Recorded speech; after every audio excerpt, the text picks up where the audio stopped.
আমাদেরকে medical unit থেকে যে সংবাদটা আমরা পেয়েছি যে তারা তাসকিনকে পূর্ণাঙ্গভাবে তৈরি করার জন্য কিছু যে সময়টুকু দরকার সেই সময়টুকু তারা যদি বিবেচনায় নেয় তাহলে এই পাকিস্তান সিরিজে আসলে তাকে আমরা পূর্ণাঙ্গভাবে পেতে পারবো না। তো তার মানেই হচ্ছে যে শ্রীলঙ্কার সঙ্গে আমাদের যে একটা পূর্ণাঙ্গ সিরিজ আছে, টেস্ট ম্যাচ, ওয়ানডে এবং টি-20, সেখানে তিনি অ্যাভেলেবেল থাকবেন if everything goes all right. তাহলে আমরা আশাই করতে পারি তাকে, সেরকম একটা সংবাদই আমরা পেয়েছি। তাসকিনের ফিজিক্যাল কন্ডিশন যা, সেখানে আমার মনে হয় তাকে অন এ রেগুলার বেসিস খেলানোর সুযোগ আমাদের খুব বেশি নেই। তাকে সবসময় রেস্ট দিয়ে তার রিকভারির দিকে লোড ম্যানেজমেন্ট করে তাকে খেলাতে হবে, সেই সম্ভাবনাটা আছে।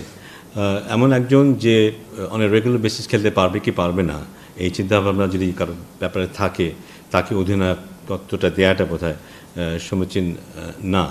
তবে ডেফিনেটলি তাসকিনকে আমরা একজন লিডার হিসেবে দেখি। আমরা জানি যে ও পেস বলার যারা আছে তাদের লিডার, এবং অ্যাজ এ হোল দলে একজন গুরুত্বপূর্ণ খেলোয়াড়, নেতা। সো কখনো যদি সেই ব্যাপারটা আসে যে ও রেগুলার খেলতে পারবে, ওকে লোড ম্যানেজমেন্টে যেতে হবে না ওইভাবে, কিংবা ওর ইনজুরির সমস্যাগুলো নেই, তখন নিশ্চয়ই সেও আমাদের ভাবনায় থাকবে। টানা সপ্তমবারের মতো বেস্ট টিস্যু পেপার ব্র্যান্ড হিসেবে স্বীকৃতি পেয়েছে বসুন্ধরা টিস্যু।